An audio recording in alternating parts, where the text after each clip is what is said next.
and he had the good performance against Jacksonville a few weeks ago, going across the country, and then that's a tough Jags team. Right? Yeah, I mean, not for nothing. Hey, what's going on, everybody? Welcome into Monkey Knife Fights NFL Week 14 show. I'm your host, Dan Watkins. Joining me is, look at this, the dynamic duo of Nick Whalen and John McKechnie, both of Rotowire.com. I mean, you guys are, you're back in person? I mean, like the pandemic's coming to an end, the world is normal, and you just never know who you might find wandering around the halls of the Rotowire office. So what's going on, boys?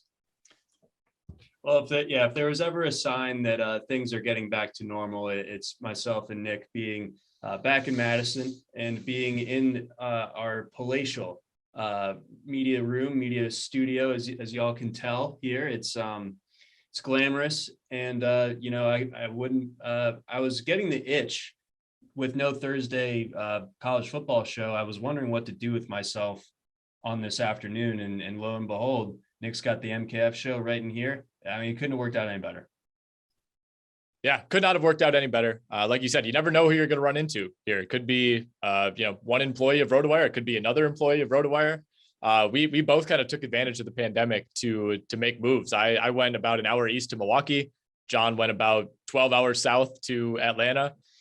So we really don't see each other in person too much. But yeah, what a kind of piece of serendipity too that we have the MKF show today, not even at its normal time. Like it does kind of feel like there is some, kind of influence from above here that this all worked out. Stars are aligning. Yeah, you guys are just throwing out big words. I heard like a glacial serendipity. I mean, that just means it's a big show this week. We have a monster show for you guys here. Week 14 preview. Boys, I want to get your thoughts just off the top here. 13 weeks in the books in the NFL. Playoff picture starting to kind of round into shape, take form here. And what are we thinking? What's our Super Bowl prediction about a month left to go in the regular season? Man, that's a great question. I'm still kind of holding firm on Green Bay. I was able to lay down some coin on Green Bay back in, I think, July at like 16-1. And I feel okay about that. I feel like they're the team. There's kind of those top 5 teams in the NFC that we all feel relatively okay about. But we've seen Dallas, we've seen Tampa Bay take some really weird losses. Even Arizona, took that weird loss to a shorthanded Green Bay team 5 or 6 weeks ago now. Green Bay, to me, is still the team that, despite some pretty key injuries, has not really slipped up in the way that the other teams have, where you're kind of like, okay, are we sure this is an elite team? Green Bay has taken some losses, but you can kind of point to pretty obvious caveats for why they lost each of those games. Of course, excluding that week 1 disaster against the Saints, which has started to look a lot like an anomaly. So, when it comes to the Rams, when it comes to the Bucs, when it comes to the Cowboys, those teams all have flaws that, to me, at least in the NFC, the Packers do not. The AFC, who knows? I mean, I don't know how you could confidently say, like, I feel great about, New England or Tennessee or Baltimore, or maybe even Pittsburgh, whoever it is, making that run through the AFC. I guess as of right now, it kind of has to be the Patriots, right? I mean, they've kind of looked the most bulletproof so far. But at the same time, rookie quarterback, not exactly a dynamic passing offense. You do wonder what the limitations are there in the long term. Yeah, and for me, coming into the year, I was strong on Rams, Bills. I'm losing the faith on the Bills. The offense as a whole just hasn't looked nearly as good as it did a year ago. It feels like the league has caught up to Brian Dable a little bit, and they haven't quite a counter adjusted, and they still don't have a run game. They came into the year knowing that they didn't have a run game, but now they're actually kind of having to pay for it. So I'm kind of off the Bills in the AFC. Like Nick said, it's really wide open. And despite them just kind of being stuck in the mud for a lot of the year, I still have a hard time betting against Patrick Mahomes, even though, like Nick said, the Patriots are the 1 seed right now. And as convincing as you can be in the AFC right now, going into New England, telling them that you're basically running Navy's offense, Bill Belichick wearing the Navy mask. He was not subtle about it. Still just runs it 30 times in a row, gets the win there. So I do respect the Patriots, but I will defer to Mahomes and the experience that they have there. So I will go Chiefs there. And I've also changed my mind on the Rams. I think there's just something wrong there, that they've tried to address things on the fly. Doesn't seem to be working. It seems to be clunky. I do feel like the Packers have kind of established themselves as the class of the NFC right now. Yeah, it's a weird weird state that we're in right now in the NFL, where not a single team is bulletproof, Nick, as you kind of mentioned that there. Like, everybody has a flaw. You can go through every single team here and we can pick out a flaw in all of them. But as John kind of mentioned, stars aligning at the top of the show, it kind of feels like we're setting up for that showdown, Brady versus Bill in Los Angeles. It just has that storybook feel to it. Like, this is how we're going to end it, right? Yeah. Two of them going at it. Who's better? Sports talk, so many hot takes of on Media Row that week. That's what I'm hoping for anyway. But yeah, so we definitely got a lot more fun stuff to get through before the end of the season. Another fun little item I want to start off the show with this week. I don't know if you guys have been following the illustrious career of Michael Strahan since he retired for the NFL. He's Who hasn't? Talk shows, Good Morning America. I think he did Dancing with the Stars, and now he's flying to outer space on Saturday. So first question I have for each of you is, one, would you go to outer space? And two, who would be the most ridiculous current modern day athlete to send into space? I'll field this one first.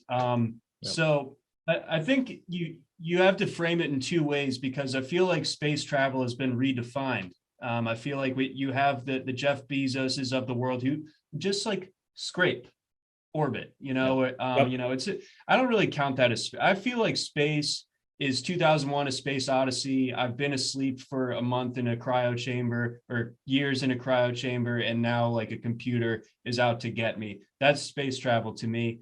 And in that sense, I wouldn't go. I would do the rich guy space stuff, but as far as Hal cutting off my oxygen, I'm out on that. As far as best athletes to send up there, I think the layup is Gronk. So hopefully I didn't take anything off your plate there, Nick, but Gronk in space would be like, oh, I'm floating, it would be pretty electric to see him up there.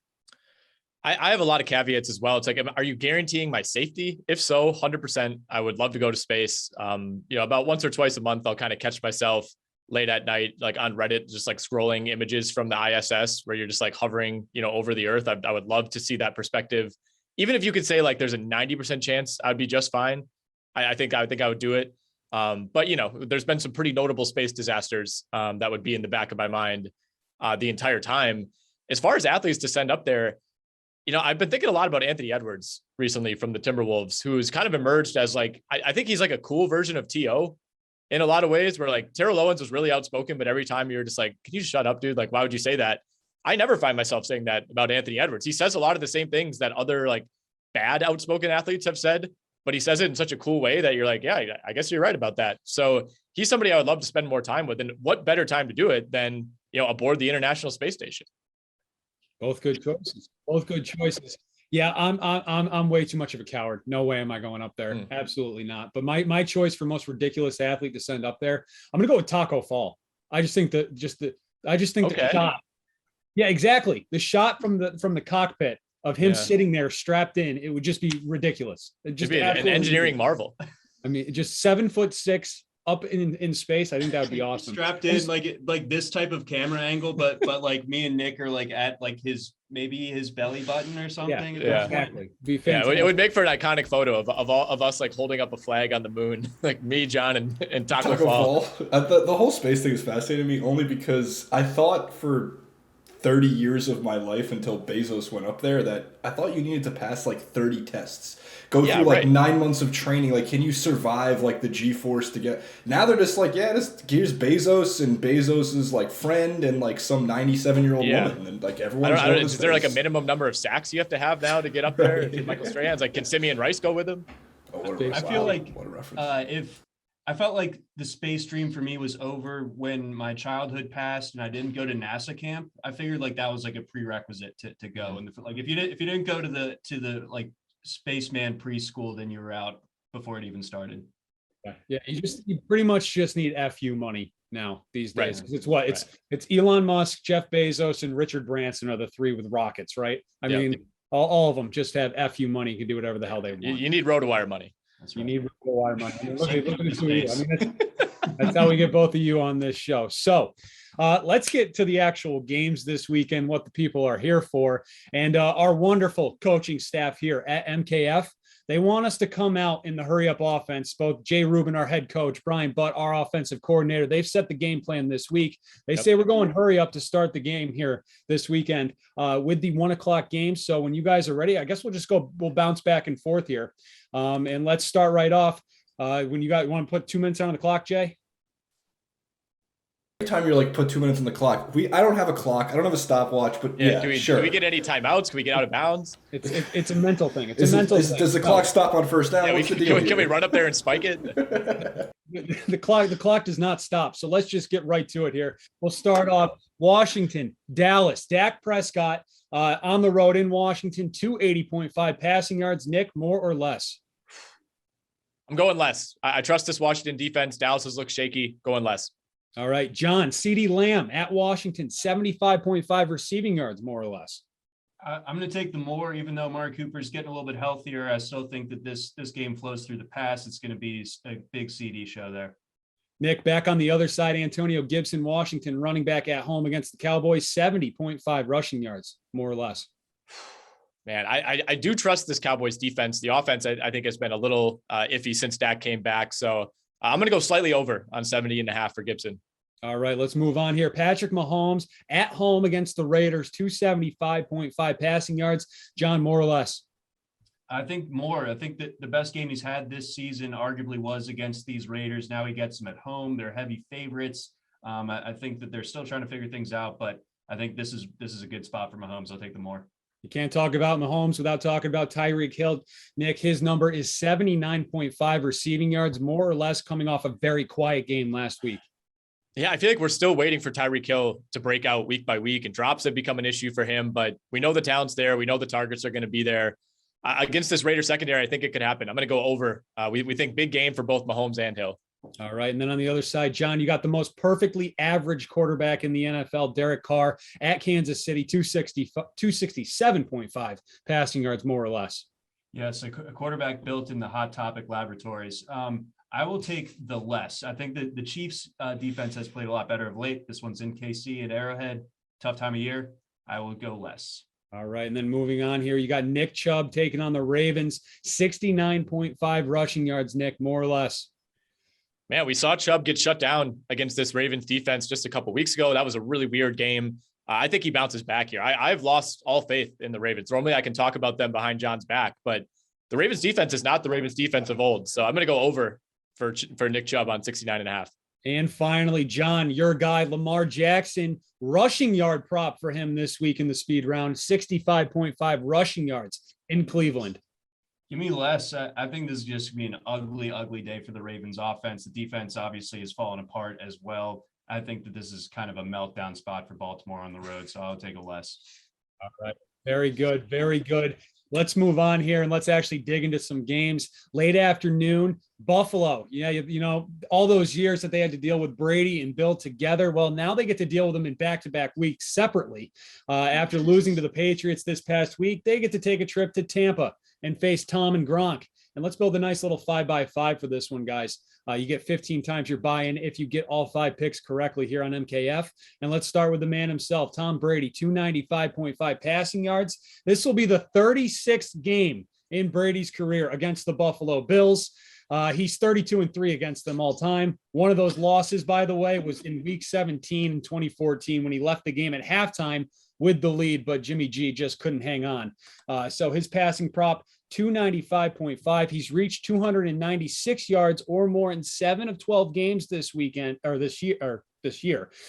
Bills, though, they are number 1 in the NFL against the pass. They just held the mighty Mac Jones show to 19 passing yards this past week, by the way.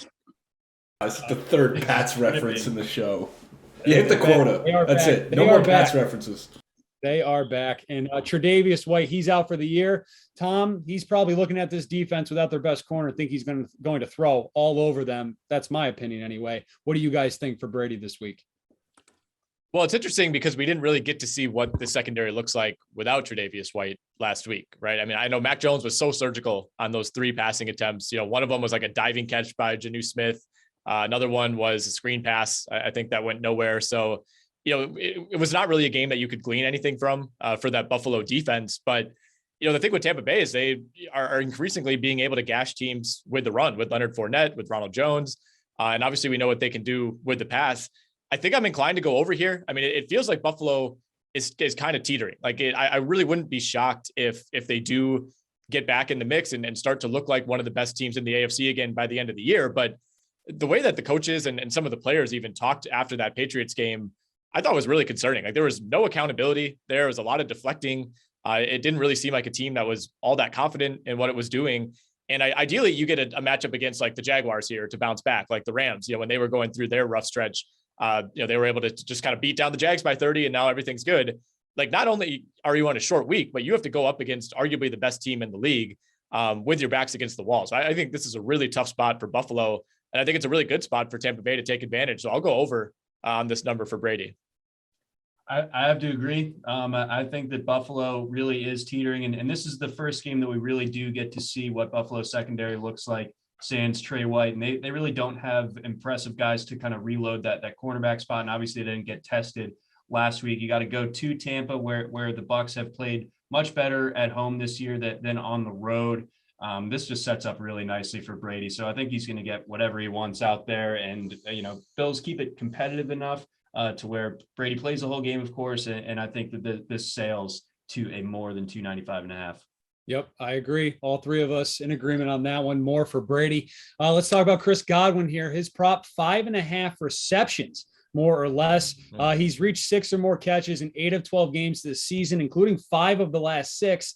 I'm buying in on the more on pretty much every Tampa Bay prop because of the reason you guys mentioned, that the Bills just seem like they're a team that is about to have a full-on mental breakdown and just fall apart. And it doesn't hurt either that Godwin's target share last week, 17 targets for this guy, 15 catches. I mean, that's just insane right there. So how do you guys feel about Chris Godwin? Yeah, I feel like Jason, when he set this line himself, is baiting us into this, right? Like this seems way low coming off of a 15 catch, 17 target game. It's pretty tough to build an argument for the under here. So I'm gonna default here and just go more. I mean, coming off of 17 targets, Antonio Brown won't be back. He's not going to get to 17 again, but he should definitely get enough that he can go over 5.5. Yeah, earlier this year when the Bucs were at full strength, it was a little bit trickier to figure out the target volume and the catch volume for these guys. Like I would have preferred to go yardage, but now with AB out of the picture, it that target tree gets a lot more narrow. I think this skews to Godwin seeing another 10 targets, maybe not 17, but again, I think that all sets up for the more on Godwin. All right. And how about that Tampa running game? Leonard Fournette, 65.5 rushing yards is his prop this week. He's reached 66 or more in 5 of 12 games this season. Buffalo is giving up 107 yards per game on the ground. But recently we've seen both the Patriots and the Colts run the ball right down their throat and all over them. Can Leonard Fournette do that as well? And a bonus question for you guys when it comes to Lenny, his fantasy prop here in MKF is 18.5. Can he reach that number too? He's got what, 20 catches over the last 3 weeks. He's almost doing more through the air now as a back in terms of fantasy than he is on the ground. I think I'm more inclined to go over on that fantasy point prop than I am the running prop, just because they do still split that rushing workload. And Tampa has been so dependent on the pass. Like Brady was on pace to throw like 80 passes after the first quarter of that game last week. Like they are not afraid to take shots when other teams are a little more conservative. And this defense that's without its best corner, I think that lines up pretty well. I mean, the thing that does concern me is the New England Patriots made it very clear that they were going to run the ball on every single play, save for 3 in that game the other night. And Buffalo, for the most part, and really until like the end of the third quarter, it felt like could not stop it, which is very concerning. You're now going into a situation where you don't know when a team is going to run the ball, and you knew when New England was going to do it, you still couldn't stop it. At the same time, I think this is a pass first game plan, game script for Tampa Bay. So I'm going to go under on that number for Fournette. Yeah, I don't like that when it comes to Fournette. I think that the fantasy points is the one that I'll buy the more on as well. And as far as the yardage, I think that he gets, 15 or so carries, but I just worry about him being able to hit that 65.5. You're dependent on that rushing workload there. I'm more confident in him hitting it because he's just been so adept at finding the end zone in recent weeks. Obviously, he had the 4 touchdown game a couple weeks ago in Indianapolis, caught a touchdown, I believe, in last week's game against Atlanta, looked really good. So he's finding the end zone, and that makes me more inclined to go after his fantasy points than it is his yards. I would go less on the yards, more on the fantasy points.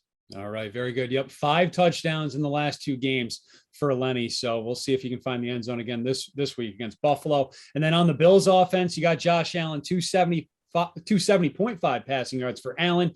He's thrown for 271 or more in just 4 of 12 games this season, and he's only reached that number once in the last 6 weeks. Tampa's pass D, though, we know is just kind of average, not very good. They're allowing 248 yards per game through the air. I mean, Carson Wentz and Matt Ryan have both thrown for around 300 against the Bucs the last few weeks. So can Josh Allen do the same? Are we expecting a much better game from him this week?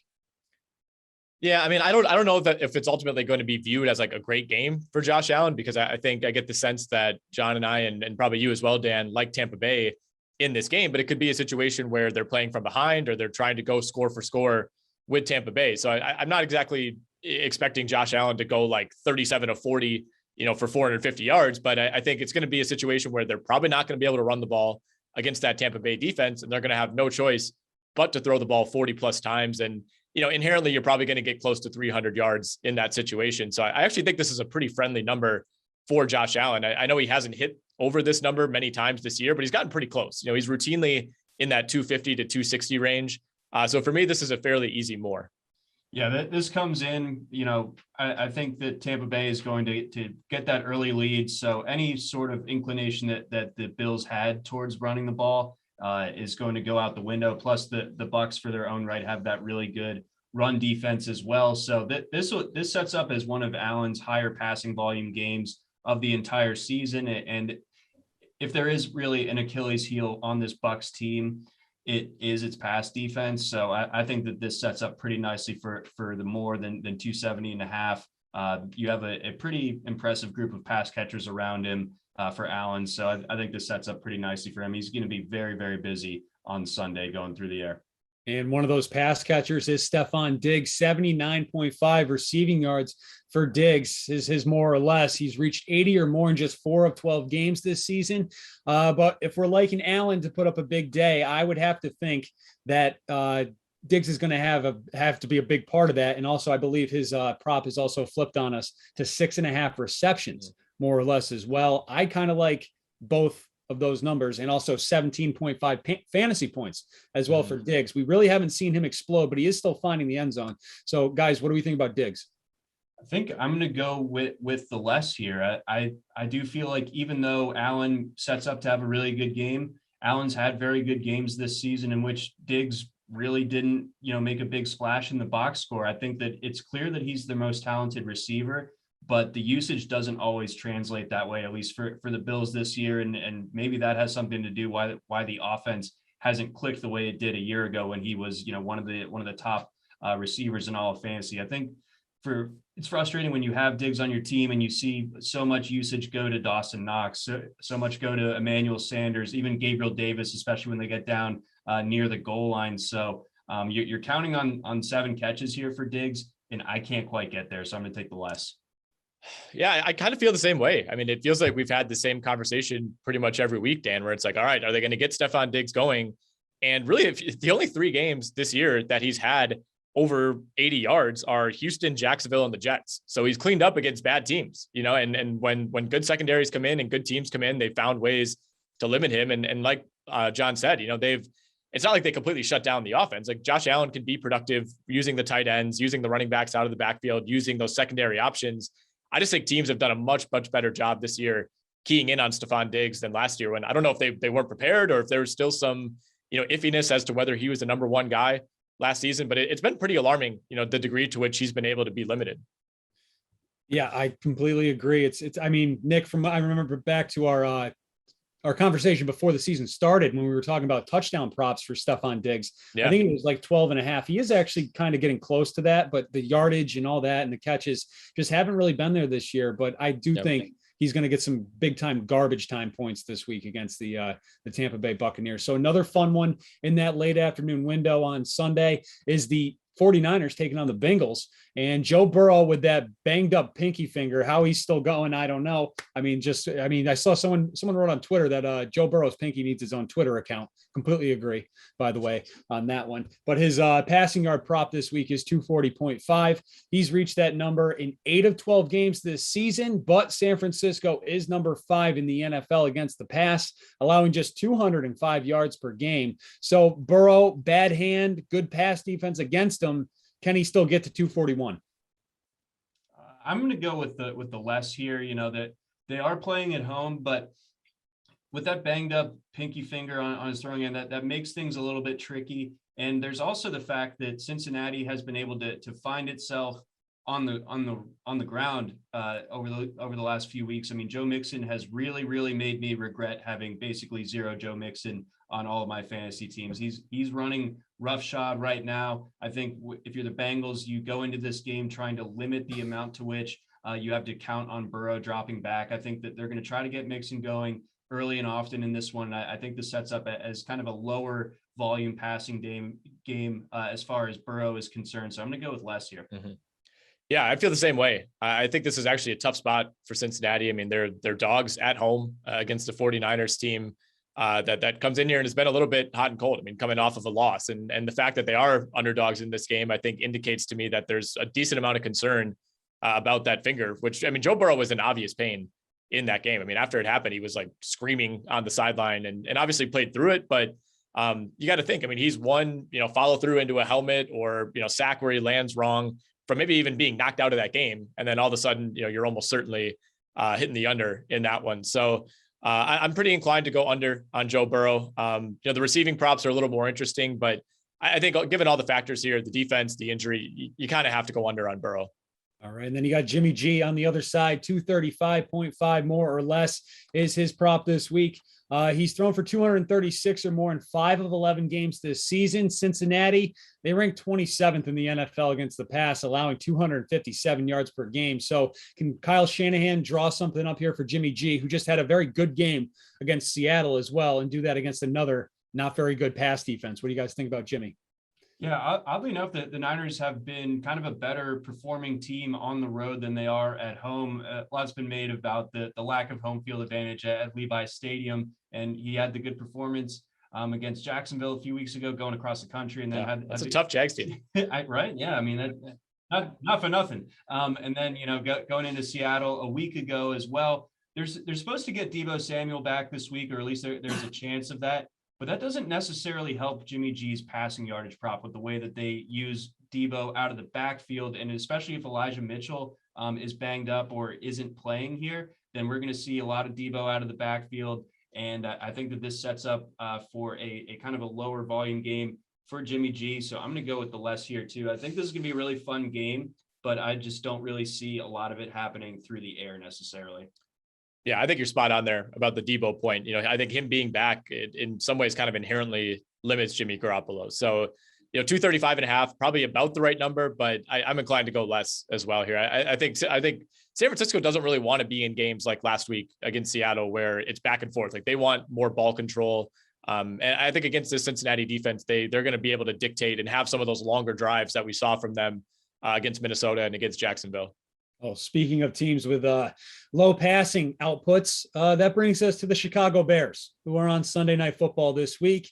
It will be Justin Fields taking on Aaron Rodgers and the Green Bay Packers. Brian, our producer, writes in to our little pre-show meeting, why do they insist on putting the Bears on Sunday Night Football?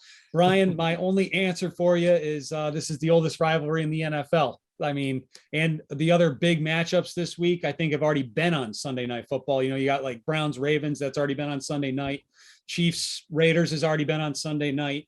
I mean, I don't know. And then I'm sure they've Fox or CBS, whichever game the Tampa game is on, they protected that. So not to let that get away. So that is why we have to sit through yet another Sunday night with the Chicago Bears. And let's talk about Aaron Rodgers, though, to start this one off. Rodgers' passing total is 250.5. He's reached 251 or more yards in 7 of 11 games this season. The Bears, though, they're number 6 against the pass, 207 yards per game, and they held Rodgers to just 195 through the air the first time they played. And Rodgers, however, is throwing the ball all over the place the last 3 weeks. I mean, 292, 385, 307 for yardage outputs recently. Rodgers says he doesn't regret saying, "I own you" to the Chicago Bears, nor should he, because he does. I kind of like this more here. What do you guys think? I kind of like the more as well. You do have to factor in no Randall Cobb for Green Bay, which is kind of a sneaky big deal for as much as Rodgers has trusted him. He had a big game before the bye against the Rams. But other than that, I mean, we're starting to see Rodgers look more like, 5 years ago, Rodgers, when they were airing it out a lot more. And he was routinely putting up these 300-yard games. I mean, the last couple of years, the Packers have obviously been, one of the best teams in the league, but it's been so balanced. They're more than happy to lean on the run and let Rodgers throw. He's had a ton of like 3 and 4 touchdown games, but it's a lot of like 215 yards, to get there. But they've entrusted him a little bit more. And I think against the Bears defense, that's still good, but also banged up, especially relative to where it was during their first meeting. It's really not quite as intimidating of a defense as we've been used to for Chicago. So I think this is a good spot for Rodgers. Always plays well at night against the Bears at Lambeau. Everything's lining up, I think, for a pretty big Packers victory here. Yeah, not to pile on the Chicago contingent too much, but I was definitely among the people that was hoping that this game would get flexed, or at the very least, I'm fine with watching the Packers on Sunday night, but the Bears are just not a particularly entertaining team. Mm-hmm. But this says I do love a good rivalry game regardless, and I do think that to your points, Rodgers heating up lately as far as what the passing volume numbers look like, really starting to pile up. You have a fully healthy offense now, so maybe we see a little bit more of that balance with Aaron Jones being back. But even still, when it comes to a number like 250.5, I think it would have to be closer to 270, 275 for me to start going less for Rodgers, even with the pinky toe. I think that he will be able to stand and deliver just fine against a Bears defense that obviously missing Khalil Mack as far as that pass rush is concerned. If he's allowed time, he's going to absolutely operate on this Bears defense. So I will take the more. Then you got stud wide receiver Davante Adams, 90.5 receiving yards is his more or less. He's reached 91 or more in 5 of 11 games. He's been over 100 yards in each of the past 2. First game against the Bears this season, he finished with 89 yards on just 4 catches, which was a season low for receptions for Adams. Got to think that number is going to be higher, especially if Randall Cobb is out. But what about the yards, guys? What are we thinking about Adams this week? So unlike the Stephon Diggs thing, where I think that Allen can have a strong overall output without Diggs necessarily following in suit, I think that Adams and Rodgers are kind of tied at the hip. I think that if Rodgers has a good day, I think Adams follows suit. So this sets up really nicely for him. I expect him to bounce back. I know the performance earlier in the season against the Bears wasn't his best. I expect him to be much better this time, prime time. At home. I think that this sets up really nicely for Adams. So, Nick, before you go, his prop just flipped on us. It's 6.5 receptions for Adams, more or less. Well, what I was going to say is he did pop up on the injury report, and he's all of a sudden questionable for this game. And chances are he does play, but he was limited due to a hamstring injury at practice on Wednesday. So that is something to keep in mind. But I think John's on the right track here. I mean, the Randall Cobb thing, I think that maybe forces some more targets toward Davante Adams. That Allen Lazard really hasn't done much this year. Losing Robert Tonyan was huge for that offense. MVS is basically a go route or nothing type of receiver. I mean, Davante Adams is their big play threat and their possession guy. So I like the over on the yardage and the receptions, honestly. All right, very good. Then you got Aaron Jones, 51.5 rushing yards and 16.5 fantasy points is his prop here on MKF. He's reached 52 or more yards in 6 of 11 games. Since November 14th, though, 17 carries, 48 yards total. He did miss a game and there was a bye week in there. So 2 games, just 48 total yards on the ground as he's been coming back from that injury. The Bears, though, their run defense, not as good as their pass defense. They're giving up about 120 rushing yards per game. So do we see a big day from AJ on Sunday night? That one's tricky as far as the yardage goes. Green Bay has everything in their power to kind of split these carries, not really overwork Aaron Jones in this particular setup. So I'm going to go with the less there, but he does have that nose for the end zone. He does get the usage down near the goal line. So I think that the fantasy points prop is a little bit more in play for me. But I'm a little bit suspect on the yardage. So I'll go less on the yardage, but somehow he will get it more on the fantasy points. He can get it done in the passing game or find his way into the end zone. Yeah, I think you're right again here because, the rushing totals have been, depressed against Seattle and against the Rams coming off that injury. Part of it is I think AJ Dillon is taking on a larger role. Like this time of year is exactly why you have AJ Dillon. And we also, I think there's a chance that Aaron Jones is still kind of dealing with the after effects of that sprained knee. And certainly the bye week should help. But I think they're more than content to split the rushing workload, at least basically 50-50 between Jones and Dillon. But even that Seattle game, when he had just 7 carries for 25 yards, he did have 4 catches for 61 yards. And that to me is where Aaron Jones is really, really valuable and brings you something that AJ Dillon doesn't. So I think it's totally viable that he could have, a low rushing total, but still have a really nice fantasy day if he has like 5 catches for 70 yards and a touchdown. Yeah, no, I completely agree. I mean, we saw him earlier this year. What was it? Just 67 rushing yards against the Lions, but he found the end zone 4 times. So he had a monster fantasy day. Exactly. It could easily be one of those games. Yep. And then you got David Montgomery for the Bears, 70.5 rushing yards. He's reached 71 in just 3 of 8 games this season. He did last week, though. He got to 90 against the Cardinals. Green Bay's run defense, they're 8th in the NFL against the run, 102 yards per game. So can Montgomery get to 71 yards? I'm worried about that one. I think Justin Fields coming back, even though he's coming off the injury, that could take some of the rushing workload off of Montgomery's plate. And I think this game does set up, whether the Bears stick to it or not. I think this sets up for the Packers to get out in a lead where the run has to be abandoned at least a little bit. So I feel like this is a little bit too high of a number for Montgomery, especially against that tough defense. And, I just don't really foresee the Bears generating that push up front against that tough Green Bay defensive line. So this doesn't really strike me as a great spot for Montgomery. I'm going to go less. Yeah, I feel like this line is about like 10 to 15 yards too high. It's a pretty easy less for me. Game script, I think, will probably dictate some more passing. Obviously, I mean, having Justin Fields back too, I mean, that brings up opportunities for him as a runner too, which, inherently kind of takes away from using the actual running backs. But, I mentioned like this Bears defense is not as fierce as it was at the time that these teams first met. The Packers defense looks a hell of a lot better now than it did back in week 4 or 5, whenever these teams met the first time. So it's kind of been a role reversal there where you're more confident in the Packers defense now than you were early in the season. And you're probably less confident in that Bears defense. Yeah, that's not something you really say. That's not something you've said much over the history of the NFL. You feel better about the Packers defense and the Bears defense. But Justin Fields is back for the Bears. 170.5 is his passing total this week on MKF.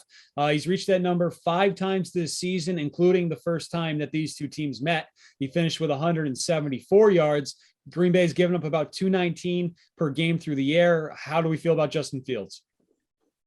I'm worried about him in this spot. I know he performed well against the Steelers on that Monday night game. I thought that was the best that he had played all season. He didn't look particularly sharp against the Ravens the following week, the game that he ended up getting hurt in. So you can only take so much away from that. He's coming off the injury. I'm not worried about him necessarily in a big spot wilting, but I just don't think that the ingredients around him, as far as the Bears offense is concerned, really helps him very, very much. So I know it's a low number, a very intriguingly low number, but I'm going to go with less here when it comes to Field. I think this is a long Sunday night for him.